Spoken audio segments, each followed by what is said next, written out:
there is a game that some people play. You might be a part of it right now, but no one ever told you the rules. In fact, you probably don't even know you are a player. You only know how it feels.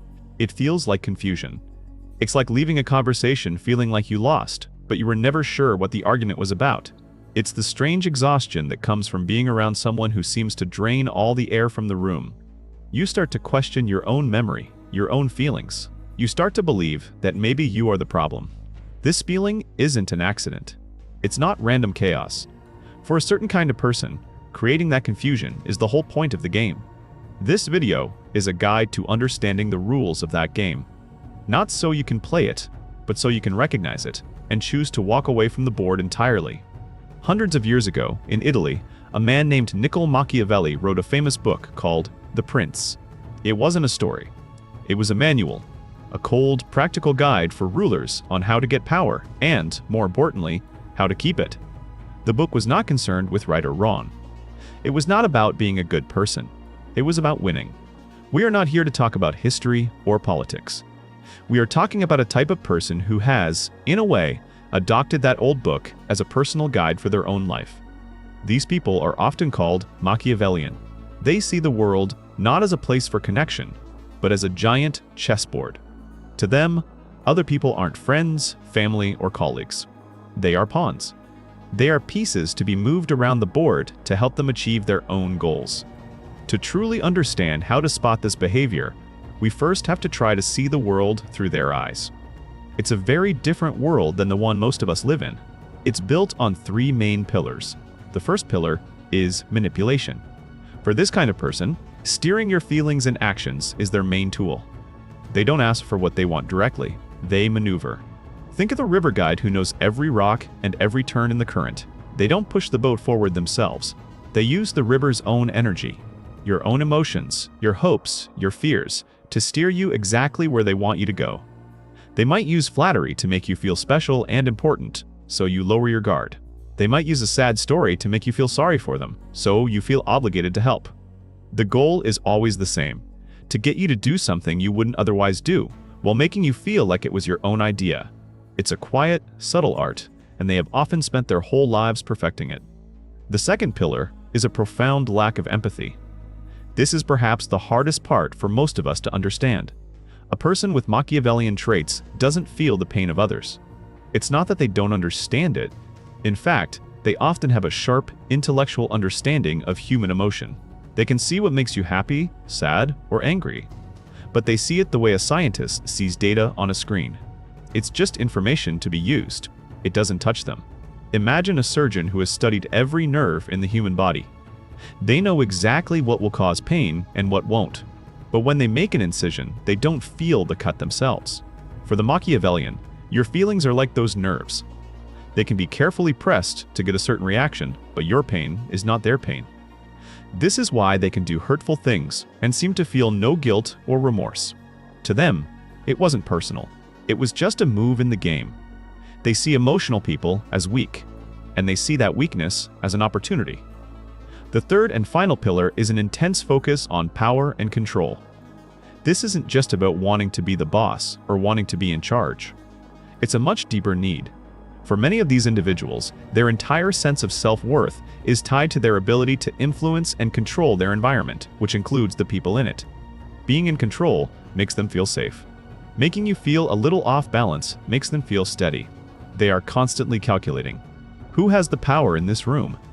How can I get more of it? Their relationships are often based on what someone can do for them. They build alliances not out of affection, but for advantage. When someone is no longer useful, they may be discarded without a second thought. This constant need for control is why they can't handle genuine criticism and why they work so hard to manage your perception of them. If they lose control of the narrative, they feel like they are losing everything. These three pillars, manipulation as a tool, a lack of empathy, and a deep need for control, create a worldview that is cold, calculating, and focused on one thing: winning. Understanding the mindset is one thing. Seeing it in action in your daily life is another. The signs are often hidden behind a very convincing mask. So, let's talk about the specific things you can look for. The first and most common sign is a charming facade. This isn't just being friendly or nice. It's a targeted, almost overwhelming charm. When a Machiavellian person wants something from you, they can be the most captivating person you've ever met. This is a tactic often called love bombing. They shower you with attention and compliments. They find out what you value and what you're insecure about, and they mirror it back to you. Imagine you start a new job, and a coworker immediately takes you under their wing. They tell you how smart you are, how lucky the company is to have you. They agree with all your opinions. They make you feel seen and understood in a way no one else does. You feel an instant connection. You trust them. This isn't an accident. They are building a bridge of trust very quickly. But the bridge is there for them to walk across, to get access to your loyalty, your ideas, or your help when they need it. This charm is a tool, and it can be switched off as quickly as it was switched on, usually when you are no longer useful or if you start to question them. Another subtle sign is strategic sharing. A person with these traits might appear to be very open and vulnerable with you, especially early on. They might share a sad story from their past or a supposed weakness. This makes them seem human and trustworthy. It encourages you to open up and share your own real vulnerabilities and secrets. But there's a difference. Their stories are often carefully chosen, designed to get a specific reaction from you, usually sympathy. Your stories, on the other hand, become information that they can use later. They create a false sense of intimacy, a one-way street where your deepest fears and hopes travel to them, but you never truly see what lies behind their mask. Then there is gaslighting. This term is used a lot, but at its core, it's very simple. It's the act of making you doubt what you know is true. It's a slow, creeping form of psychological control. They will deny saying things you clearly remember them saying. They might tell you, "That never happened," or "You're remembering it wrong." They will twist your words and use them against you. If you get upset by something they did, they might say, "You're being too sensitive," or "Can't you take a joke?" The goal of gaslighting is to slowly erode your faith in your own mind. If you don't trust your own memory or your own feelings, you become much easier to control. You start to rely on their version of reality, which they can change whenever it suits them. It's a powerful way to make someone feel like they are going crazy, when in reality, they are just being manipulated. A key strategy is to isolate you from your support system. They know that people are stronger when they are connected. So, they will work to subtly damage your other relationships. They might plant little seeds of doubt about your friends or family. They might say things like, "I'm not sure your friend really has your best interests at heart," or "Your family doesn't really understand you, but I do." They will make demands on your time that pull you away from others. They create drama that makes you feel like they are the only person you can rely on. Over time, your world can become smaller and smaller, with them at the very center of it. Once you are isolated, you are much more dependent on them and much more vulnerable to their influence. Finally, pay attention to how they use guilt as a leash. Machiavellian individuals are masters of making you feel indebted to them. They might do you a big favor that you never asked for, and then hold it over your head for months or even years. They keep a mental scorecard of everything they've ever done for you, and they are not afraid to remind you of it whenever they want something. This creates a constant feeling of obligation. You feel like you owe them, so you go along with things you don't want to do. It's a powerful way to control your actions without ever giving a direct order. It's a leash made of guilt, and they will pull on it whenever they want to steer you in their direction. Being in a relationship with someone who uses these tactics, whether it's a partner, a friend, a family member, or a coworker, takes a serious toll. The damage is often quiet and invisible, but it is real. Understanding this impact is a crucial step in starting to heal. The most common effect is a deep and lasting psychological toll. You might find yourself living with a constant, low-level anxiety. It's the feeling of walking on eggshells, always trying to predict the other person's mood to avoid conflict or disapproval. You become hyper-aware of their needs and lose touch with your own. This mental exhaustion is profound. Your mind is always working, trying to figure out the rules of a game that keeps changing. This leads to a state of mental stress that psychologists sometimes call cognitive dissonance. It's the uncomfortable feeling you get when you hold two completely opposite ideas in your head at the same time. For example, I believe this person cares for me, and at the same time, this person is consistently hurting me. Both feel true. To resolve this conflict, your brain might start to make excuses for their behavior or to downplay the pain they are causing. You might tell yourself, They don't really mean it, or if I just try harder, they will change. This is a coping mechanism, but it can trap you in an unhealthy cycle. Perhaps the most painful wound is the erosion of trust, especially trust in yourself. After being manipulated for a long time, your own intuition starts to feel broken. You were told that what you saw didn't happen. You were told that what you felt was wrong. You learn to silence that little voice inside you that says, "Something isn't right here." This damage can last long after the relationship is over. You might find it hard to trust new people, always looking for a hidden motive. But more deeply, you find it hard to trust your own judgment. You second-guess your decisions. You doubt your own perceptions. Rebuilding that trust in yourself is often the longest and most important part of the healing process. Finally, these relationships trap you in a cycle of confusion. A key feature of this kind of manipulation is that it's not bad all the time. In fact, it's the good times that keep you hooked.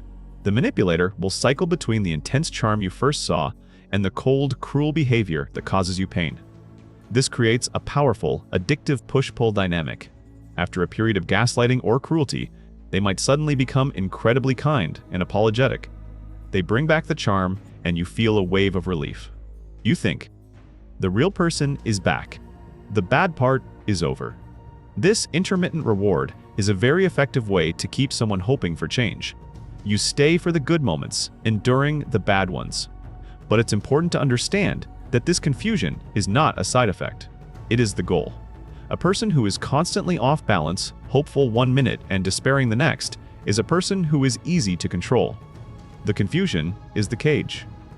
Recognizing the game and its impact is the first half of the battle. The second half is learning how to protect yourself. This is not about fighting them or changing them. You cannot win a game that is rigged. This is about taking your own power back so you can choose not to play. The first step is a mental shift. You need to learn to observe, don't absorb. When you are dealing with a manipulative person, your emotional reactions are their fuel. Your anger, your hurt, your frustration. That is what they feed on. It tells them their tactics are working. So, you must learn to step back from your own emotions and become a kind of behavioral scientist. Instead of getting emotionally tangled in what they are saying, just watch what they are doing. Ask yourself, what is the purpose of this comment? Or, what reaction are they trying to get from me right now? When you can look at their behavior with curiosity instead of hurt, you take away their power. You are no longer a player in their drama. You are an observer in the audience. This emotional distance is your first line of defense. Next, you must set firm boundaries. A boundary isn't a wall you build to punish someone. It's a rule you set for yourself about what you will and will not accept in your life. Boundaries are about protecting your own peace. With a manipulative person, your boundaries will be tested constantly, so they need to be clear and strong. This means you have to decide what your limits are and communicate them simply. You don't need to argue or explain yourself at length. That just gives them more material to work with. Use simple, direct statements. For example, if they are speaking to you in a disrespectful way, instead of getting into a fight, you can say, "I'm not willing to have this conversation when I'm being spoken to this way," and then you can calmly walk away. If they are pressing you for personal information you don't want to share, you can say, "I'm not comfortable talking about that." The key is to state your boundary and then follow through with an action, like ending the conversation or leaving the room. At first, this will feel very difficult, but it is the most direct way to teach people how you expect to be treated. A very effective technique for dealing with these individuals is known as the gray rock method. Imagine a plain gray rock. It's boring. It's uninteresting. It gives you nothing. When you are forced to interact with a manipulative person, this is what you must become. The goal is to make yourself as unresponsive and uninteresting as possible. This means you don't share personal information. You don't talk about your hopes, your fears, or your day. You keep your answers short and factual. If they ask how you are, you say, "I'm fine." If they try to start an argument, you give a one-word answer, "Okay," or "I see." You don't show emotion, no anger, no joy, no frustration. You give them nothing to hook into. Manipulators are like emotional vampires. They are looking for a reaction. When you give them nothing, they get bored and will often go looking for an easier target. It's a powerful way to make them lose interest in you. While you are doing this, it is crucial to reconnect with your reality. Because gaslighting and manipulation make you doubt yourself, you need outside anchors to hold on to what is real. Talk to trusted friends or family members, people who have known you for a long time and who have your best interests at heart. Tell them what you are experiencing. Hearing someone else say, "That's not right," or "You're not crazy," is incredibly validating. It can also be very helpful to keep a private journal. Write down the details of conversations and events, especially the ones that made you feel confused. Note what was said and how it made you feel. This is not about building a case against them. It's about building a case for yourself. When you start to doubt your own memory, you can go back and read your own words, and it will help you stay grounded in reality. It is your personal, undeniable record of the truth. Finally, and most importantly, you must focus on your own needs. A manipulative relationship forces you to focus all your energy on the other person. Your thoughts are consumed with their moods, their desires, and their problems. To heal, you must consciously pull that focus back to yourself. Ask yourself, what do I need to feel safe? What do I need to feel healthy? What do I need to feel like myself again? The answer might be as simple as going for a walk, spending time on a hobby you've neglected, or reconnecting with old friends. Taking care of your own needs is not selfish. It is the essential act of taking back the emotional territory you have lost. It is how you start to rebuild your life around your own center, not theirs. We have walked through the confusing world of the manipulator, from their cold way of seeing the world to the deep impact they have on others, and finally, to the ways you can protect yourself. The journey from confusion to clarity is not an easy one. It requires courage to look at painful truths. It's important to remember that you cannot change a person who operates this way. Their worldview is often deeply ingrained. The endless effort to try to fix them or to make them see the hurt they cause will only leave you exhausted and defeated. The real work is not about changing them, it's about changing how you respond. The ultimate protection against this kind of behavior is building a strong and healthy sense of self. It's about learning to trust that little voice inside you again. It's about knowing your own worth so well that no amount of flattery can inflate it, and no amount of criticism can destroy it. In the end, the best defense against a world of players is to simply refuse to play the game. You can choose a different way. You can choose to build your life on a foundation of honesty and real connection. You can choose empathy and mutual respect. You do this not because these things are weak, but because they are where true, lasting strength is found. Their game is one of loneliness and control, played in the shadows. Your life can be one of authenticity, lived in the light. And that is a choice you always have the power to make.